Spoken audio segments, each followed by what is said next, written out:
necessary for men to be born of the Spirit in order to enter the kingdom? Is rebirth necessary to escape the control of the evil one? Master, what is evil? When Jesus heard these questions, he said to Thomas, "Do not make the mistake of confusing evil with the evil one, more correctly, the iniquitous one. He whom you call the evil one is the son of self-love, the high administrator who knowingly went into deliberate rebellion against the rule of my Father and his loyal sons. But I have already vanquished these sinful rebels. Make clear in your mind these different attitudes toward the Father and his universe. Never forget these laws of relation to the Father's will. Evil is the unconscious or unintended transgression of the divine law, the Father's will. Evil is likewise the measure of the imperfectness of obedience to the Father's will. Sin is the conscious, knowing, and deliberate transgression of the divine law, the Father's will. Sin is the measure of unwillingness to be divinely led and spiritually directed. Iniquity is the willful, determined, and persistent transgression of the divine law, the Father's will. Iniquity is the measure of the continued rejection of the Father's loving plan of personality survival and the Son's merciful ministry of salvation. By nature, before the rebirth of the Spirit, mortal man is subject to inherent evil tendencies, but such natural imperfections of behavior are neither sin nor iniquity. Mortal man is just beginning his long ascent to the perfection of the Father in paradise. To be imperfect or partial in natural endowment is not sinful.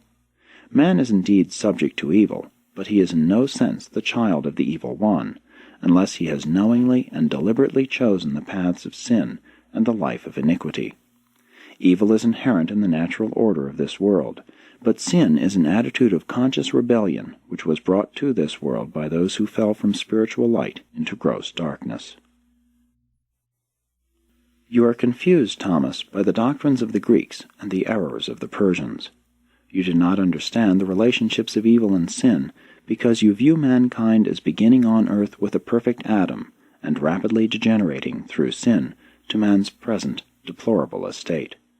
But why do you refuse to comprehend the meaning of the record which discloses how Cain, the son of Adam, went over into the land of Nod and there got himself a wife? And why do you refuse to interpret the meaning of the record which portrays the sons of God finding wives for themselves among the daughters of men? Men are, indeed, by nature evil, but not necessarily sinful. The new birth, the baptism of the Spirit, is essential to deliverance from evil and necessary for entrance into the kingdom of heaven, but none of this detracts from the fact that man is the Son of God. Neither does this inherent presence of potential evil mean that man is in some mysterious way estranged from the Father in heaven, so that, as an alien, foreigner, or stepchild, he must in some manner seek for legal adoption by the Father. All such notions are born first of your misunderstanding of the Father, and, second, of your ignorance of the origin, nature, and destiny of man. The Greeks and others have taught you that man is descending from godly perfection steadily down toward oblivion or destruction. I have come to show that man by entrance into the kingdom is ascending certainly and surely up to God and divine perfection. Any being who in any manner falls short of the divine and spiritual ideals of the eternal Father's will is potentially evil, but such beings are in no sense sinful, much less iniquitous. Thomas, have you not read about this in the Scriptures, where it is written, "You are the children of the Lord your God. I will be his father, and he shall be my son. I have chosen him to be my son. I will be his father. Bring my sons from far and my daughters from the ends of the earth, even every one who is called by my name, for I have created them for my glory. You are the sons of the living God. They who have the Spirit of God are indeed the sons of God." While there is a material part of the human father in the natural child, there is a spiritual part of the heavenly Father in every faith son of the kingdom. All this and much more Jesus said to Thomas, and much of it the apostle comprehended, although Jesus admonished him to "speak not to the others concerning these matters until after I shall have returned to the Father." And Thomas did not mention this interview until after the Master had departed from this world. 5. The purpose of affliction. At another of these private interviews in the garden, Nathanael asked Jesus, "Master, though I am beginning to understand why you refuse to practice healing indiscriminately, I am still at a loss to understand why the loving Father in heaven permits so many of his children on earth to suffer so many afflictions."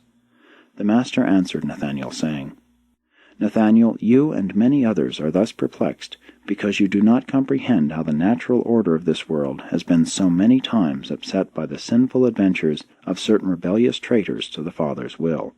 And I have come to make a beginning of setting these things in order. But many ages will be required to restore this part of the universe to former paths and thus release the children of men from the extra burdens of sin and rebellion. The presence of evil alone is sufficient test for the ascension of man. Sin is not essential to survival. But, my son, you should know that the Father does not purposely afflict his children. Man brings down upon himself unnecessary affliction as a result of his persistent refusal to walk in the better ways of the divine will. Affliction is potential in evil, but much of it has been produced by sin and iniquity. Many unusual events have transpired on this world, and it is not strange that all thinking men should be perplexed by the scenes of suffering and affliction which they witness. But of one thing you may be sure: the Father does not send affliction as an arbitrary punishment for wrongdoing. The imperfections and handicaps of evil are inherent. The penalties of sin are inevitable. The destroying consequences of iniquity are inexorable.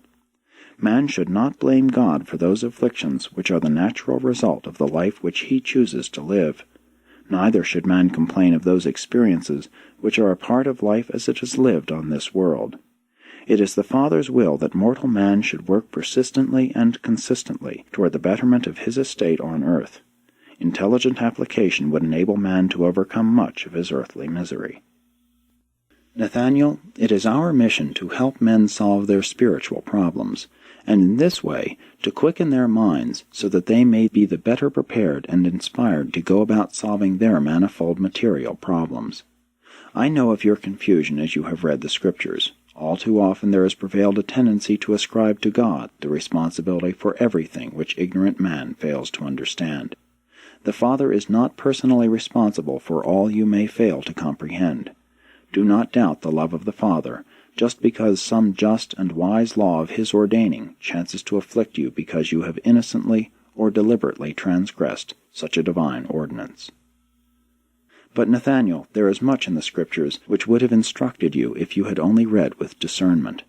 Do you not remember that it is written, "My son, despise not the chastening of the Lord, neither be weary of his correction. For whom the Lord loves, he corrects, even as the Father corrects the Son in whom he takes delight." The Lord does not afflict willingly.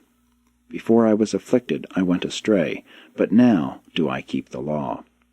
Affliction was good for me, that I might thereby learn the divine statutes. I know your sorrows. The eternal God is your refuge, while underneath are the everlasting arms. The Lord also is a refuge for the oppressed, a haven of rest in times of trouble. The Lord will strengthen him upon the bed of affliction. The Lord will not forget the sick. As a father shows compassion for his children, so is the Lord compassionate to those who fear him. He knows your body. He remembers that you are dust.